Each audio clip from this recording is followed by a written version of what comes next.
For my sister's engagement, they reserved a grand hall, bought her a designer outfit, and gifted her plenty of jewelry. For mine, a dollar store ring pop and a card that said, "Don't mess this one up." When I didn't laugh, my mom rolled her eyes. "Stop being dramatic." That day, I quietly closed the trust account. By midnight, my phone buzzed with my sister shrieking. "What did you do?" It was just the beginning. I knew they favored my golden sister. That wasn't news, but I didn't know how far they'd go until the day of my engagement. My sister Erica got engaged last fall.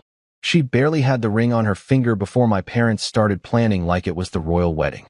They booked the Grand Marlowe Ballroom, 12 crystal chandeliers, valet parking, a band from New York, custom floral arches, champagne with real gold flakes, a dress designed by someone with a French name I couldn't pronounce.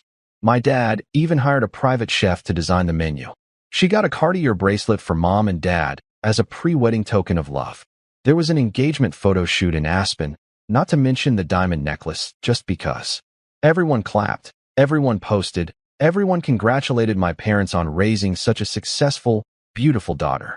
So when I told them I was proposing to Amanda, my partner of 5 years, the person who stood by me through unemployment, eviction, and every failed job interview, I expected at least something.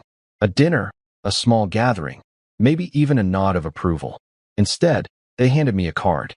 It was from the dollar store, covered in tacky glitter and peeling stickers. Inside was a ring pop. No envelope, just the card and that sticky candy. My mom smirked and said, "Don't mess this one up." My dad chuckled like it was clever. Erica nearly choked on her mimosa from laughing. I looked at the card for a long time. I didn't say anything. I didn't laugh. I didn't argue. I just stared at it, then quietly folded it and put it in my coat pocket. They had money. I knew it. They spent it like water on Erica. They didn't ask if I needed help. They didn't offer anything. They just made it clear that I was on my own. What they didn't know was that they'd been using my trust account. My grandfather left it to me when he died under the condition that I couldn't withdraw from it until I turned 25. But the day I got access, my parents came with stories. Medical bills, house repairs, Erica's tuition, always something. I let them take what they wanted. I figured I'd build it back one day. Besides, they were my parents. That night, I went home and didn't say a word to Amanda. I logged into the account, opened the dashboard, and revoked every permission. Transferred the remaining money, what little was left, into a locked investment fund under my name only. Then I turned off my phone. At 12:07 a.m., it started buzzing. Erica first, full caps. Dozens of messages. "What did you do?" Dad screaming. Mom's crying. "What the hell is wrong with you?" Then came the voicemails. Long, angry, guilt, trippy. My mom said I was tearing the family apart over a silly misunderstanding. Erica sent a meme of a toddler throwing a tantrum. My dad just sent a single text. "You'll regret this." Amanda sat next to me on the couch and asked if everything was okay. I told her the whole thing. I didn't sugarcoat it. She didn't interrupt, just nodded and said, "Good. About time." 2 days later, I got a call from my Uncle Ray. He was my grandfather's younger brother, the only person in my family who ever treated me like I had a brain. He was also the silent co-owner of our family business, though my parents liked to act like it was just them running it. He asked very calmly if I had time to stop by his office. Said he wanted to talk in person. When I walked in, he had a folder already open on the desk. He slid it toward me. Bank records, trust access logs, and a copy of my grandfather's will. Then he asked me one question. "You ready to stop being the nice one?" I said yes. That day wasn't the beginning of a fight. It was the beginning of a reckoning. Uncle Ray didn't waste time. After I said yes, he handed me a pen and had me sign a few papers. I didn't even have to ask what they were. He knew exactly what was coming, and he'd been waiting for me to wake up. Turns out my grandfather hadn't just left me a trust. There was another clause in the will, one that had been quietly ignored for years because I never pushed. It gave me the option to step in as a shareholder in the family business if I could prove financial responsibility and independence before turning 30. I was 29. Ree said my parents had been banking on me, never finding out, that they thought I was too soft, too passive, that I'd always let Erica get the spotlight and them take whatever they wanted. But the moment I locked the trust account, Ray said he knew I was done playing nice. "They've been treating you like an ATM with a heartbeat." He said, "Time to close shop." He walked me through what he'd been watching for the past few years, how my dad funneled money out of the company for personal trips, how my mom hired Erica as a consultant with a bloated salary, and how both of them used my name to access financial benefits under the radar. There were paper trails for everything. They'd gotten sloppy. They thought I wouldn't care as long as the books looked fine, Reese said. But I've had enough of their games. The following week, I was officially added to the board. My parents weren't notified right away. Ree wanted to keep it quiet until the next shareholder meeting, which was in 3 weeks. He called it controlled demolition. In the meantime, I got daily texts from my parents. Some angry, some fake nice, some just weird. Erica sent a selfie from her bachelorette dress fitting with the caption, "Wish you were normal, LOL." I ignored every one of them. Then the first real blow came. Amanda got a call from my mom while I wasn't home. She put it on speaker and recorded it. My mom told her, in a cold voice, that she should reconsider marrying into a family with so much dysfunction. She called me unstable, paranoid, and accused me of ruining the family name. She even said our name out loud like it still carried weight. Amanda didn't argue, just told her never to call again and hung up. But I saw the look in her eyes afterward. That's when it hit me. This wasn't just about money or favoritism anymore. They were trying to destroy what little part of my life they hadn't already touched. That I forwarded the recording to Uncle Ray. His reply was short, "Use this. It'll help." A few days later, my mom showed up at my apartment without warning. I didn't let her in. She stood in the hallway, loud enough for neighbors to hear, ranting about how I was tearing the family apart, how I'd always been difficult, how Erica never complained, and how I should be ashamed for reclaiming what belonged to all of us. Then she left. Half an hour later, my aunt, my dad's sister, called. She was furious, but not at me. At them. "They told everyone you were unstable," she said. "They're saying you stole from the trust and that Amanda is manipulating you." Turns out they'd been spreading rumors for weeks. But it backfired. The rest of the family, especially the ones who'd always noticed how I was treated, started pushing back. At first, it was subtle. Cousins dropping out of Erica's wedding party. Others backing out of the engagement trip. My grandma asking why I wasn't invited to family dinners anymore. Then came the real twist. Uncle Ray called me and said, "Your sister's about to have a really bad day." Erica and my parents had tried to pull a massive payout from the business account, 6 figures, to cover wedding costs. Ray blocked it. When Erica found out, she exploded. She texted me in full rage mode. "You ruined everything. You're jealous. You've always been pathetic. No one will forgive you." I replied with one line. "Good luck explaining that to the board." That night, I slept better than I had in years. The shareholder meeting was held in the family business HQ, in the conference room of the building my grandfather had paid off long before I was born. My parents walked in like they still owned the place. My dad in his tailored suit, my mom draped in jewelry. Erica didn't show, probably too busy fuming over her blocked wedding money. They didn't notice me at first. I was seated at the end of the table beside Uncle Ray, quietly flipping through a folder. The second they spotted me, my dad froze mid-sentence. "What's he doing here?" Ray didn't even glance up from his notes. "Fred's a shareholder now. Didn't you get the memo?"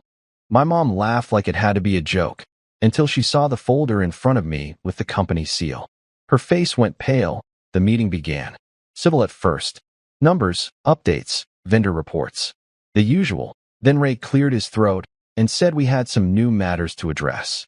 He pulled up the financial records, projected losses, unauthorized expenses, trips logged as business development that were clearly vacations, and payments made to Erica for consulting work that never existed. Every figure was highlighted, every receipt copied, every trail leading back to them. My parents tried to spin it. Claimed they'd been streamlining operations, that it was a family business and things were handled informally. But then Ray played the recording of my mom's call to Amanda. The silence afterward was explosive. One of the board members, a cousin from my grandfather's side, leaned forward and said, "So this is what you've been doing behind our backs." My dad stood, ready to argue, but Ray cut him off. "You've stolen from this company, lied to your family, used your son's trust fund to pay for a wedding while mocking him for not being successful enough. I've had enough. So has everyone else." Then he turned to me. "Fred, the board is prepared to vote." I didn't hesitate. The vote passed. My parents were stripped of all financial control. Uncle Ray and I assumed daily operations. Erica was formally removed from payroll and barred from future contracts. When it ended, my mom stared at me like I was a stranger. My dad didn't say a word. He just walked out without looking back. After the meeting, Ray took me out for coffee. We sat on the patio, and he finally said the words I hadn't dared to believe until then. "You're in now. This company's future, it's yours to build." I nodded, still trying to process everything. Then he added something I'll never forget. "They always assumed you'd never fight back. Now you have something they can't take away, respect." But the fallout didn't stop there. 3 days later, Erica's fiancé called off the wedding. No official explanation, but the timing said it all. Vendors pulled out as deposits started bouncing. The ballroom was canceled. The designer dress was never picked up that I didn't celebrate. I didn't send a message. I just kept moving forward. Amanda and I quietly began planning our own celebration. Small, simple, ours. Meanwhile, relatives started reaching out. Aunts, uncles, cousins I hadn't spoken to in years. All of them saying the same thing. "We always saw how they treated you. We're glad you finally stood up." That's when it hit me. This wasn't revenge anymore. It was reclamation that I thought the dust was settling. Amanda and I had booked a small garden for our engagement party. Fairy lights, no drama. Work at the business was steady. Uncle Ray kept handing me more responsibility, and for the first time, I didn't feel like I was catching up. I felt like I belonged. Then the letter arrived. Hand-delivered. No return address. Just my name written in tight looping cursive I didn't recognize. Inside was a single sheet of paper, yellowed at the edges, dated 2005. It was from my grandfather. Not just a note. A directive, written only months before he died. The letter revealed my grandfather had created more than just a trust. He'd set up a hidden contingency fund, only to be claimed by whoever restored the family's honor. A key was taped to the letter, leading us to an old bank that no longer existed. With Uncle Ray's help, we tracked it down to a lawyer's office, still holding archived lockboxes. Inside was a sealed file, financial records, and a flash drive. The documents showed decades of quiet investments, property, and partnerships, all under a holding company my grandfather had secretly built in my name. He had planned for this, knowing my parents would favor Erica and bleed the business dry. Overnight, everything changed. I wasn't just part of the family business anymore. I was the family business. Ray told me, "Your grandfather didn't trust them with his legacy, but he trusted you." Soon after, Erica left a voicemail, calm for once, asking to talk. I ignored it. My parents then reached out to Amanda's mother, urging her to convince Amanda to leave me. That was Amanda's breaking point. She cut them off completely. My cousin Danielle later warned me they were spreading lies, even trying to rally relatives to push me out of the company. But it backfired. Family members sent me screenshots and several cut ties with my parents entirely. Even my grandmother called, saying, "They lost me when they came after you again." By week's end, my mom sent one last message. "If you keep pushing us out, you'll regret it. Blood is blood." I deleted it. Legacy is earned, not inherited. With legal filings complete, my parents were locked out for good. But they kept scheming, secret vendor deals, attempts to bribe employees, and finally, a lawsuit accusing me of manipulating relatives and forcing changes in business agreements. When I told Ray, he just laughed. Not because it was funny, but because it was desperate. Ray warned me the lawsuit wouldn't stick, but it would get messy, and it did. The court dismissed it, but news leaked and a local paper ran, "Family Feud rocks local firm." The photo they used was of my dad and me smiling 10 years ago. I barely recognized that version of myself. Then Erica vanished. No posts, no calls. Her fiancé ended things for good. My Aunt Lisa later said Erica left her a strange note. "I didn't know everything. I need time." That night, Amanda found a folder outside our door, emails proving years of fake consulting payments and money stolen from my trust. The last one, from Erica to my mom, read, "Maybe we are the bad ones." It was the first sign of guilt, but my parents pushed harder. A new letter arrived, demanding emotional damages. That was the breaking point. I sent a simple statement to every vendor and client. My parents are no longer associated with this business.